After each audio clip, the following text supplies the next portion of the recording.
నమస్కారం. ఓం నమ శివాయ. మనం త్రికూటేశ్వర స్వామి ఆలయం, Nekkinampur, YSR enclave, doctor secretariat hills,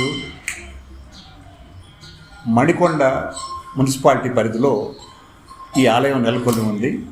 అక్కడి నుంచి ఇప్పుడు మాట్లాడుతున్నాం.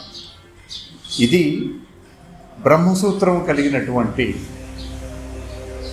శివలింగం కలిగినటువంటి, దాదాపు 5 అడుగుల 4 అంగుళాలు ఎత్తున్నటువంటి ఆలయం ఇది.